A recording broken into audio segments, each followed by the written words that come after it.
నమస్తే, welcome to Suman TV. Plastic నుంచి మన భూమిని కాపాడుకుందాం, ముందు తరాలకు ఆదర్శంగా ఉందామనే ఉద్దేశంతో ప్లాస్టిక్ రహిత కవర్లను తయారు చేసే ఇండస్ట్రీని స్థాపించారు అభినవ్ పటేల్ గారు. ప్రస్తుతం మనం నిజామాబాద్ జిల్లా ప్లాస్టిక్ రహిత కవర్లు తయారు చేసేటువంటి ఇండస్ట్రీ దగ్గర ఉన్నాము. ఒకసారి వెళ్ళి ఇండస్ట్రీ ఎలా ఉందో చూద్దాం. ఆ కవర్లు ఎలా తయారవుతాయి, దేనికి అవి ఉపయోగిస్తారు, దేనితో అవి తయారు చేస్తారు, ఫుల్ డీటెయిల్స్ అన్నీ ఈ వీడియోలో అభినవ్ పటేల్ గారిని అడిగి తెలుసుకుందాం. పదండి.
ప్లాస్టిక్ రహిత కవర్ల తయారీ కంపెనీ వ్యవస్థాపకులు అభినవ్ పటేల్ గారు ప్రస్తుతం మనతో పాటు ఉన్నారు. వారితో మాట్లాడదాం.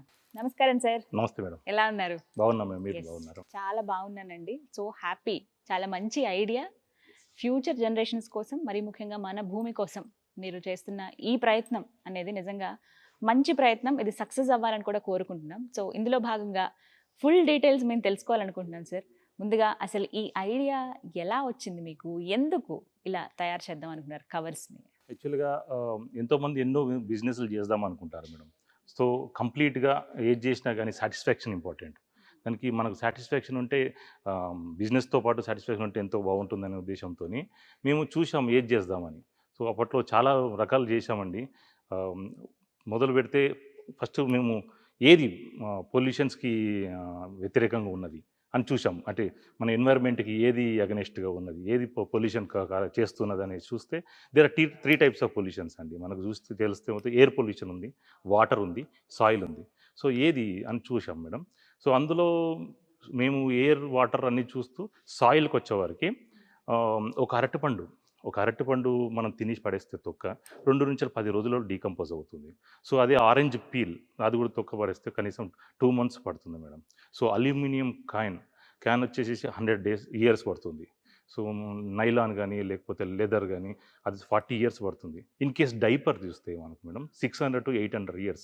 800 years అంటే షాజహాన్ కాలంలో లేకపోతే శ్రీకృష్ణదేవరాయ కాలంలో ఎవరన్నా డైపర్ వాడుంటే ఇప్పటి వరకు ఇక్కడ కూడా ఉండుంటుంది మేడం.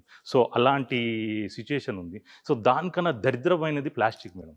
సో ప్లాస్టిక్ 1000 సంవత్సరాలు పైబడి ఉంటుంది, ప్లస్ సాయిల్ని ఖరాబ్ చేస్తుంది. సో దీన్ని మనం అరికడితే బాగుంటుంది. ఫ్యూచర్ జనరేషన్కి మనకు ప్లాస్టిక్ రహిత ఎన్వైర్న్మెంట్ ఇస్తే చాలా బాగుంటుందనే ఉద్దేశంతో మేము ఈ ఫీల్డ్లోకి రావాల్సి వచ్చింది. సో రాకముందు అసలు ఎంతవరకు ప్లాస్టిక్ మన ఎన్వైర్న్మెంట్ని నాశనం చేస్తుందో స్టాటిస్టిక్స్ చూద్దాం అనుకొని మేము సెర్చ్ చేయడం జరిగింది మేడం. సో 1950లో ఫస్ట్ స్టాటిస్టిక్స్ ప్లాస్టిక్స్ మీద జరిగింది మేడం. 1950లో ప్లాస్టిక్స్ జరిగినప్పుడు 2.5 billion పాపులేషన్ మన వరల్డ్ వైడ్ ఉన్నప్పుడు 1.5 million tons వాడుతున్నారు ప్లాస్టిక్. సో మేము 2016లో ఏదైతే ప్లాన్ చేశామో అప్పుడు మనకు వచ్చి 7 billion పాపులేషన్స్ ఉన్నారు. సో 320 million ప్లాస్టిక్ మిలియన్ వాడుతున్నారు ప్లాస్టిక్. సో ఇది చూస్తే చాలా హై అని అయిపోయింది. సో మా పిల్లలు కానీ మనం పెద్దవయ్యే వారికి ఇంకా దానికి త్రిబుల్ అయిపోతుంది. సో ఎక్కడ చూసినా ప్లాస్టిక్ మేము సముద్రంలో చూసినా కానీ ఎక్కడ సాయిల్లో చూసినా కానీ మొత్తం కంప్లీట్ ప్లాస్టికే ఉండిపోతుంది. సో ఈ ప్లేస్లో మనం ఇది ఒకటి వస్తే, మనం ముందుకు ఒకరు వస్తే అట్లీస్ట్ ఒక సాయిల్ పొల్యూషన్ అని కాపాడొచ్చని అనుకున్నాం మేడం. అశోకుడు చెట్లు నాటానని మనకు ఒక కాన్సెప్ట్ తెలుసు. సో ఒక్క చెట్టు నాటాడా 100 చెట్లు నాటాడో తెలియదు, కానీ ఇప్పటి వరకు ప్రతి ఒక్కరు చెట్లు నాటడం కానీ, హరితారం కానీ, లేకపోతే ఏదో ఒకటి ఫంక్షన్లో చెట్లు పెట్టడం కానీ, ఏదైనా పొలిటీషియన్లు కానీ ఏదైనా ఎక్కడికి వెళ్ళినా కానీ ఫంక్షన్కి వెళ్తే చెట్లు ఇవ్వడం కానీ ఇలాంటి స్టార్ట్ అయ్యింది. ఒకరితో స్టార్ట్ అయింది మేడం. సో మనం ఎందుకు కావద్దా ఒకరం, అలాంటిది ఒకటి ఎందుకు చేయొద్దని ఈ ఇండస్ట్రీ స్థాపించాం మేడం. Against plastic. ఇది 100% కంపోస్టబుల్ మేడం. సో ప్లాస్టిక్ అనేది ఉండొద్దు ఎక్కడ, అండ్ కెమికల్ ఫ్రీగా ఉండాలి. గ్రీనరీ అండ్ న్యాచురల్ సోర్సెస్ ఏవైతే ఉన్నాయో వాటిని మనం వాడుకోవాలి, దాని నుంచే మళ్ళీ రీసైక్లింగ్ చేస్తే బాగుంటుందనే ఉద్దేశంతో ఇలా ఏర్పాటు చేశారు. ఓకే, అండ్ డిఫరెన్స్ ఏంటండి మనకి ప్లాస్టిక్ కవర్కి మీరు తయారు చేస్తున్న ఈ డికంపోజబుల్ కవర్స్కి అసలు డిఫరెన్స్ ఏంటంటే ఏం చెప్తారు? మంచిది మేడం. యాక్చువల్గా ఇది వచ్చేసి మా కవర్స్ వచ్చేసి 100% compostable and biodegradable madam. So బయోలాజికల్గా డిగ్రేడబుల్ అవుతూ ఇది కంపోస్ట్గా మారుతుంది. సో ఇది కంపోస్ట్గా ఎలా మారుతుంది అనేది ఆల్రెడీ టెస్టెడ్ మేడం. సో ఇది గవర్నమెంట్ వాళ్ళు ఆథరైజ్డ్ టెస్టెడ్ సెంటర్స్ ఉన్నాయి. సో సెంట్రల్ పొల్యూషన్ వాళ్ళు అక్కడ టెస్టింగ్ చేపిస్తుంటారు. 6 months టెస్టింగ్ జరుగుతుంది. సో మనం వచ్చిన అవుట్పుట్, మన మిషన్లో వచ్చిన అవుట్పుట్ వాళ్ళు 6 months టెస్ట్ చేసి, సాయిల్ టెస్ట్ చేసి, తర్వాత దాంట్లో వెళ్ళిన కంపోస్ట్తోని వరి పండించి, టమాటాలు పండించి, తర్వాత అందులో ఏమన్నా నష్టం జరుగుతుందా టమాటాలకు కానీ వరి కానీ, తర్వాతనే మనకు సర్టిఫికేట్ ఇస్తారు madam. We are certified, Telangana and ఆంధ్రలో మొత్తం ఒకటి మేము సర్టిఫైడ్ మేడం. 100% కంపోస్టబుల్ అని నిర్ధారణ అయిన తర్వాతనే ఇండస్ట్రీలో మనం ఈ సేల్స్ చేయాల్సిన అనుమతి దొరికింది మేడం. ఇది పేటెంట్ ఉందా అండి మీకు వీటికి? దీనికి పేటెంట్ లేదు మేడం. పేటెంట్ అనేది ఆల్రెడీ 1976లోనే అమెరికన్ వాళ్ళు తీసుకున్నారు. సో దీంట్లో ఒక్కొక్కరికి డిఫరెంట్ స్టైల్లో ఉన్నది మేడం. కార్లలో వెరైటీస్ ఎలా వస్తాయో మా దాంట్లో ఒక్కొక్క దాంట్లో ఒక్కొక్క ఫార్ములాతో మేము బయటకు వస్తున్నాము. మాది డిఫరెంట్ ఫార్ములాతో మేము వచ్చాం మేడం. సో పేటెంట్ కూడా అప్లై చేస్తున్నాము. దాంట్లో ఎంతవరకు అవుతుందో తెలియదు. చాలా మంది వేరే వాళ్ళ కవర్లు తీసుకొని పేటెంట్ అప్లై చేస్తున్నారు. సో మోర్ ఓవర్ ఎలాగో చేస్తున్నారు కాబట్టి పేటెంట్ కూడా అప్లై చేస్తే బాగుంటుంది. చేశాం. కవర్స్ ముఖ్యంగా, సరే కవర్ అనగానే ప్లాస్టిక్ అనే ఆలోచన వచ్చేస్తుంది, మరి దీనికి యూజ్ చేసే మెటీరియల్ ఏంటి అని అడుగుతారు. ఏంటి దీనికి వాడే మెటీరియల్? జనరల్గా మేడం దీంట్లో వచ్చేసి కార్న్ స్టార్చ్ మేడం, మేము గంజి వాడుతున్నాము. అండ్ కసావా అంటారు, ఆస్ట్రేలియాలో కందగడ్డ అంటారు, మన ఇండియాలో కందగడ్డని, ఆస్ట్రేలియాలో కందగడ్డని కసావా అంటారు. ఆ కసావా స్టార్చ్ వాడతాము. టోపియోకా వాడతాం మేడం, షాబ్దానా. ఇలాంటి starch based product madam. So ఇవన్నీ బయోడిగ్రేడబుల్. ఇవన్నీ బయోడిగ్రేడబుల్. ఆ స్టార్చ్ బేస్లో మేము కొంచెం ఎక్స్ట్రా మనకు రేట్ కాంపన్సేట్ కోసము ఇంకో స్టార్చ్లు, అంటే ఇవే స్టార్చ్లే పౌడర్స్ కలుపుతూ మేము దీన్ని బ్యాగ్స్ తయారు చేస్తాం. ఓకే, దానివల్ల అంటే ఆ జిగురుగా వచ్చే పదార్థం వల్ల ఇప్పుడు కవర్ అనేది ఫామ్ అవుతుంది. సో పూర్తిగా వాటి వల్లే. అండ్ మనకి రకరకాల కలర్స్ వస్తున్నాయి కదా ఇందులో. రకరకాల కలర్స్ వచ్చేసి depend upon the customer requirement madam. And మనకు రూల్స్ ఉన్నాయి, రెడ్, బ్లూ, ఎల్లో వాడాలి అనేసి ఇలాంటివి ఉంటాయి, గవర్నమెంట్ పెట్టారు. సో దాంట్లో మేము మాస్టర్ బ్యాచ్ అని వేస్తుంటాం madam. Different type of master batches ఉంటాయి, అవి కూడా ఆర్గానిక్. దాంట్లో కలర్స్ మనకి ఏ కలర్ కావాలంటే ఆ కలర్ ఎవ్రీ 10 kgsకి 250 grams వరకు వేస్తే మనకు ఆ కలర్ వస్తుంది మేడం. అండ్ ఈ రా మెటీరియల్ ఎక్కడి నుంచి తీసుకొస్తారండి? జనరల్ రా మెటీరియల్ వచ్చేసి మనకు వరల్డ్లో జర్మన్ అండ్ చైనాలో దొరుకుతుంది. మేము జర్మన్ నుంచి ఇంపోర్ట్ చేసుకుంటున్నాం. ఓకే, అక్కడి నుంచి. సో ఎన్ని రోజుల్లో వస్తుంది మనకి? మాకు 25 days మినిమం పడుతుంది. అంటే యాక్చువల్గా దీంట్లో మేము బుకింగ్ చేసుకోవాలనుకున్న కంపల్సరీ మినిమం కంటైనర్ బుక్ చేసుకోవాలి. కంటైనర్ వచ్చేసి ఆల్మోస్ట్ 1.50 crore వరకు ఉంటుంది. సో మేము మాలాంటి సంస్థలు ఇంకెక్కడ ఉన్నాయి అది చూసుకొని మేము డివైడ్ చేసుకొని తెచ్చుకొని. కంటైనర్ అంటే మీకు ఎన్ని కేజీలు? ఆల్మోస్ట్ టన్స్ మేడం, అంటే 1000 tons. ఓ మై గాడ్, అన్ని ఒకసారే తీసుకోవాల్సి ఉంటుంది. రైట్, సో రావడానికి 25 days దాకా పడుతుంది. 25 days. రైట్. ఒకసారి మెటీరియల్ వచ్చిన తర్వాత ఈ మెషిన్లో వేయాలంటే, నేను కూడా చూసాను ఇక్కడ వెయ్యి చేస్తున్నారు పర్టికులర్గా ఇంత అని చెప్పి, రకరకాల సైజెస్లో ఉన్నాయి. ఫస్ట్ ఆఫ్ ఆల్ ఈ మెషిన్ ఏదైతే ఉందో, అంటే ఈ మెషిన్ మీరే తయారు చేశారా, తయారు చేయించుకున్నారా మీరు, ఎక్కడ చూసారు ఇది? జనరల్గా ఇలాంటి మిషనరీస్ ఓన్లీ జర్మన్లే ఉన్నాయి మేడం. అవునా? సో ఈ మిషనరీ వచ్చేసి చాలా పెద్దగా ఉంటుంది. ఈ మనకున్న ఈ బ్యాక్ సైడ్లో మీరు చూసే మిషన్ మాత్రం ఆల్మోస్ట్ దీనికి 5 times ఉంటుంది జర్మన్లో. సో మేము ఆ జర్మన్లో మెయిన్ కోర్ తీసుకొచ్చాం. ఈ కోర్ తీసుకొచ్చేసి దాన్ని మాడిఫై చేస్తూ అహ్మదాబాద్, ఢిల్లీలో మాడిఫై చేస్తూ అక్కడ కంపెనీ వాళ్ళతో ఆల్రెడీ ప్లాస్టిక్ ఇండస్ట్రీలో ఉన్న వాళ్ళతో మాడిఫై చేస్తూ దీన్ని ఫస్ట్ టైం ఇండియాలో మేమే లాంచ్ చేసాము. తర్వాత 40 ఫ్యాక్టరీలు వచ్చాయి మేడం, అంటే అన్ఆథరైజ్డ్ కానీ వచ్చాయి. ఈ సేమ్ సర్టిఫైడ్ అన్నారు కదా, మేము సర్టిఫైడ్. ఎన్ని ఉంటాయండి ఇలాంటి మెషిన్స్? అంటే సైజెస్ బట్టి ఉంటాయా? సైజెస్ బట్టి మోనో లేయర్ ఉంటుంది మేడం, ఏబి అని ఉంటుంది, ఇంకా దానికన్నా అడ్వాన్స్ ఉంటాయి. ఇది వచ్చేసి మోనో లేయర్స్.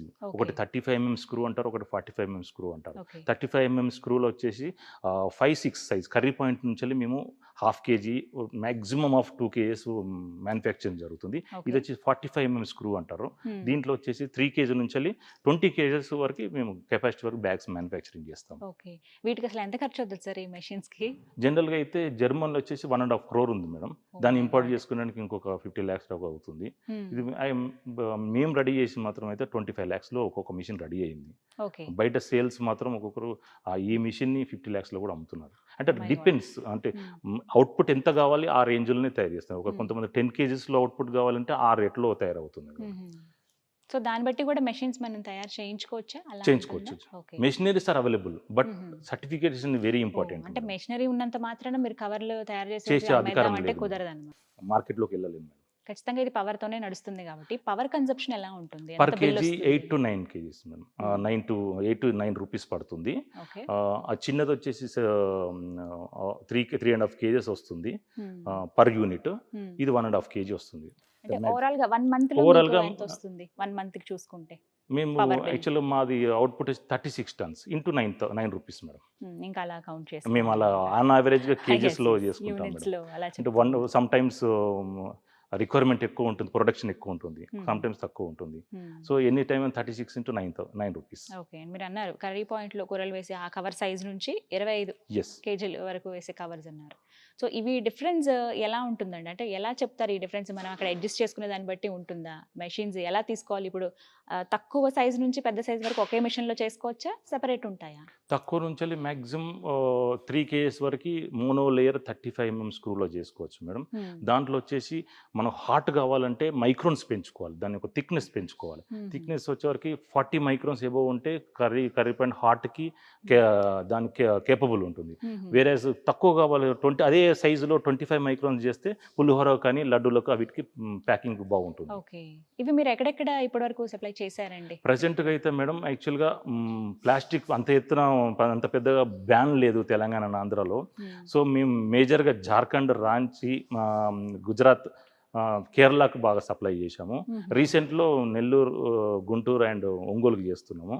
అండ్ మన తెలంగాణకు వచ్చేవరకు నిజామాబాద్, కామారెడ్డి, కరీంనగర్, వరంగల్ అండ్ సిద్దిపేట చేస్తున్నాము. త్వరలో జయశంకర్ భూపాన్పల్లిలో కూడా అవుతుంది మేడం. ఓ వావ్, సో కొద్దిగా అవేర్నెస్ పెరిగింది. సో మనం ఎన్విరాన్మెంటల్ ఫ్రెండ్లీగా ఉండాలి, హాని చేయొద్దు అనే ఆలోచనతో చాలా మంది కొంచెం ఆలోచిస్తున్నారండి. మారిందంటారా ఆలోచన? వస్తుంది మేడం. మేము ఎక్కడైతే వెళ్తున్నామో అక్కడ ప్లాస్టిక్ బ్యాన్ చేయడానికి ప్రయత్నం చేస్తున్నాము. కమిషనర్ వాళ్ళతో కానీ కలెక్టర్ గారితో వాళ్ళతో మాట్లాడుతూ ఆ ఏరియాలో మ్యాక్సిమం బ్యాన్ చేయాల్సిన ప్రయత్నం చేస్తున్నాము. ఎందుకంటే ఆల్టర్నేటివ్ లేదు ఇదివరకు. సో ఆల్టర్నేటివ్ వచ్చింది కాబట్టి ఇప్పటికైనా మీరు ఆపండి అన్న వరకు వాళ్ళు ముందడుగు వేసి ఆ ప్లేస్లో బ్యాన్ చేస్తున్నారు. స్లోగా madam by December 31st as per government rule ప్రకారంగా కంప్లీట్ 120 microns మినిమం పెడుతున్నారు మ్యాండేటరీ. ఇప్పటి వరకు 75 microns ఉంది. సో 120 microns అనే వరకు ప్లాస్టిక్ సింగిల్ యూజ్ ప్లాస్టిక్ అనేది మన ఇండియాలో లేదు. ఓన్లీ పెద్ద మిషనరీస్ ప్యాకింగ్కే పనికి వస్తుంది.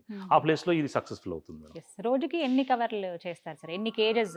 మేము కేజెస్ 1000 kgs మేడం. సో ఓవరాల్గా చూస్తే 36 tons పర్ మంత్ అయితే మినిమం 1000 kgs ఉంటుంది ప్రొడక్షన్. రోజుకి 1000 kg చేస్తారు. సో ఎలా ఉంటుంది? రా మెటీరియల్ ఎంత యూస్ చేస్తారు? ఇలా కౌంట్ ఉంటుందా పర్టికులర్గా ఇంతే వేయాలి రోజు? అంటే లోడ్ పడకుండా మెషిన్ మీద? లేదు, మిషన్ మీద లోడ్ అనేది ఏం లేదు. 24 hours మిషన్లు నడుస్తుంటాయి. సో మనం ఎంత ఇన్పుట్ ఇస్తే అంత అవుట్పుట్ వస్తుంది. ఇనిషియల్గా ఎవ్రీ సైజ్కి, ఎవ్రీ థిక్నెస్కి మనం చేంజ్ చేసుకున్నంతసేపులో కొద్దిగా అరేంజ్మెంట్లో వేస్ట్ అవుతుంది తప్ప, కానీ మిగతాదంతా ఎంత ఇన్పుట్ ఇస్తే అంత అవుట్పుట్ వస్తుంది. అంటే వేస్టేజ్ ఉంటుందా సార్? వేస్టేజ్ ఉంటుంది. ఆన్ యావరేజ్గా ఇయర్లీ వైజ్ చూస్తుంటాము 7% ఉంటుంది. ఎంతమంది వర్క్ చేస్తారు సార్ ఈ మెషిన్? యాక్చువల్గా ఒక ట్రైన్డ్ ఆపరేటర్ ఉంటారు మేడం, అండ్ హెల్పర్ ఉంటారు దీనికి. దీంతో పాటు అంటే నైట్ షిఫ్ట్లో మళ్ళీ ట్రైన్డ్ అండ్ హెల్పర్ ఉంటారు. అట్ ద సేమ్ టైం మళ్ళీ కటింగ్, సీలింగ్లో అందులో ఒక ఆపరేటర్ ఉంటారు, పంచింగ్ ఒకరు ఉంటారు, ప్యాకింగ్ ఉంటారు. అయితే రిక్వైర్మెంట్ ఆర్డర్ హెవీగా ఉంటే మేము ఎక్స్ట్రా లోకల్ వాళ్ళని తీసుకొచ్చేసి ప్యాకింగ్ వీటికి చేసుకుంటాం. ఎక్కువ ఎక్కడి నుంచి వస్తున్నాయి ఆర్డర్స్ మీకు? అంటే సూపర్ మార్కెట్స్ నుంచా, లేకపోతే ఏ ఏరియా నుంచి, టెంపుల్స్ నుంచా, ఎక్కడి నుంచి వస్తున్నాయి ఆర్డర్స్? జనరల్ మాకు ఆర్డర్స్ అనేది ప్రైవేట్గా ఆన్లైన్లో చూసి ఆర్డర్ పెడుతున్నారు. టెంపుల్స్ ఇలా లేదు మేడం, షాపింగ్ వాళ్ళు చేస్తున్నారు. అంటే స్వచ్ఛంగా ప్రజలు వస్తున్నారు. సూపర్ మార్కెట్ వాళ్ళు రావట్లేదు మేడం. ఓన్లీ మామూలుగా నార్మల్ పీపుల్ వస్తున్నారు, చికెన్ సెంటర్ వాళ్ళు వస్తున్నారు. మీ టార్గెట్ ఏంటండి? ఎవరి దాకా రీచ్ అవ్వాలి అని మీరు అనుకుంటున్నారు? నెక్స్ట్ స్టెప్ అంటే మేడం మనకు ఫ్యూచర్ జనరేషన్ వాళ్ళకు మనం యాక్చువల్లీ జనరల్గా అందరూ కొడుకులకు మనవరాళ్ళకు వీళ్ళకు ఆస్తులు ఎంత ఇవ్వాలని ఆలోచిస్తుంటారు. మనం పొల్యూషన్ రహితంగా ఒకటి, కాలుష్య రహితంగా ఒకటి మనము ఒక ఎన్వైరన్మెంట్ ఇద్దామని మా ఆలోచన ఉంది మేడం. ప్రతి ఒక్కరు ఇది ముందుకు రావాలి. మేము ఒకటి వచ్చాము, ఇలాంటి 17,000 ప్లాస్టిక్ ఇండస్ట్రీలు ఉన్నాయి. మనలాంటిది ఇంకా 17,000 ఇండస్ట్రీలు వస్తే అట్లీస్ట్ కొద్దిగా కాకుండా కొంచెం 10% 15% ప్లాస్టిక్ రహిత ఇండియా అవుతుందనేసి మాది అనుకుంటున్నాం మేడం. టోటల్గా పాన్ ఇండియా వెళ్తున్నాం మేడం మేము. ఓ వావ్, అది నిజంగా గొప్ప విషయమే. తెలియాలి ఇంకా చాలా మందికి. ఇంకా ఏ స్టేట్లో మీరు ఉత్పత్తి చేస్తున్నారండి? ఎక్కడెక్కడ పంపిస్తున్నారు? ప్రజెంట్ అయితే బీహార్ అండ్ జార్ఖండ్ వెళ్తుంది మేడం. మేము కేరళ ఇచ్చాము, కాశ్మీర్ కూడా ఇచ్చాము మేడం, గుజరాత్ కూడా ఇచ్చాము. అంటే మ్యాక్సిమం అంటే పర్టికులర్గా ఒకరికి ఆర్డర్ లేదు మేడం, అందరికీ ఇస్తున్నాం. ఏం చెప్తారు ఇప్పుడు బిజినెస్ చేద్దాం అనుకునే వాళ్ళకి? ఏం సలహా ఇస్తారు? తప్పకుండా రావాలి మేడం, ప్రతి ఒక్కరు రావాలి. డబ్బులతో పాటు సాటిస్ఫాక్షన్ అనేది దొరుకుతుంది మనకు. పిల్లలకు డబ్బులు ఇస్తూ కాకుండా మంచి ఎన్వైరన్మెంట్ ఇస్తున్నాం అని ఒక మంచి సాటిస్ఫాక్షన్తో బిజినెస్ రన్ చేస్తున్నాం అని ఒక సాటిస్ఫాక్షన్ వస్తుంది వాళ్ళకి. ఓకే, అభినవ్ గారు, అంటే క్లియర్ కట్గా చెప్పండి, ఈ బిజినెస్ స్టార్ట్ చేయాలంటే చేతిలో ఎంత డబ్బులు పెట్టుకోవాలి? జనరల్గా మిషనరీస్ మేడం మనకు అవుట్పుట్ బట్టి, మీ ఏరియాలో ఎంతమంది పాపులేషన్ ఉన్నారు, ఏ ఏరియాకి ఎంత రిక్వైర్మెంట్ ఉంది, దాని ప్రకారం చేసుకుంటే మేడం 10 lakhsలో మిషన్స్ వచ్చేస్తాయి. ఓకే, 10 lakhsలో వచ్చేస్తాం కంప్లీట్ సెటప్. 10 lakhsలో వస్తుంది. లేదు నేను వైడ్గా వెళ్ళిపోదాము అని అనుకుంటే ఇంకా మిషనరీస్ అడ్వాన్స్గా ఉన్నాయి. మిల్క్ ప్యాకెట్కి సపరేట్ ఉన్నాయి, షాపింగ్ మాల్కి సపరేట్ మిషనరీస్ ఉన్నాయి. So depend thickness, microns thickness ప్రకారంగా మిషనరీస్ ఉంటాయి. ఓకే, సో అంటే ఎంత కాదన్నా ఒక 10 lakhs అనేది మినిమం అమౌంట్ అది ఉండాల్సిందే ఎవరికైనా. 10 lakhs ఉన్నంత మాత్రాన అది కాదు madam. End of the day certification is very important. Government authorize మనం ఇచ్చే అవుట్పుట్ టెస్టెడ్ కావాలి. 6 months టెస్ట్ అయిన తర్వాతనే state pollution and central pollution నుంచి మనకు అప్రూవ్ వచ్చిన తర్వాతనే సేల్స్ చేసుకోవాలి. అంటే ఈ కవర్ల వల్ల పర్యావరణానికి ఎటువంటి హాని జరగదు అని సర్టిఫికేట్. ఓకే ఓకే, అలాంటి సర్టిఫికేట్ మనకు ఉంది కాబట్టి ఈ గ్యాప్ కి, సో అందుకే బ్యాగ్లు ఇక్కడ కొనాలి. బ్యాగ్ కొనాలంటే గ్యాప్ కి రావాలి, బ్యాగ్ కొనాలంటే గ్యాప్ కి రావాలి. నిజంగా చాలా మంచి ఆలోచన. అండ్ చాలా మంది ఫ్రాంచైజీస్ ముందుకు ఇవ్వడానికి రెడీగా ఉన్నారా మీరు? చాలా మంది వస్తారు మాకు. ఆల్రెడీ 11 ఫ్రాంచైజ్ ఇచ్చాం మేడం. అవునా? ఇంకా త్వరలో అవుతున్నాయి, టాక్లింగ్ లో ఉన్నాయి. 11 ఫ్రాంచైజ్ ఇచ్చాం. At the same time dealer distribution ships కూడా ఇస్తున్నాం. నాట్ ఓన్లీ దిస్, బెంగళూరు కూడా ఇచ్చాము, జార్ఖండ్, బీహార్ కూడా ఇచ్చాం మేడం. ఓకే, అంటే ఇంకా స్ప్రెడ్ చేద్దాం అని స్ప్రెడ్ చేస్తున్నాం, పాన్ ఇండియా వెళ్దామని అనుకుంటున్నాం. రైట్. సో చివరిగా ఏమైనా చెప్పాలనుకుంటున్నారా? చివరిగా చెప్పాల్సిన ప్రతి ఒక్కరు ఈ ఇండస్ట్రీలోకి రావాలి.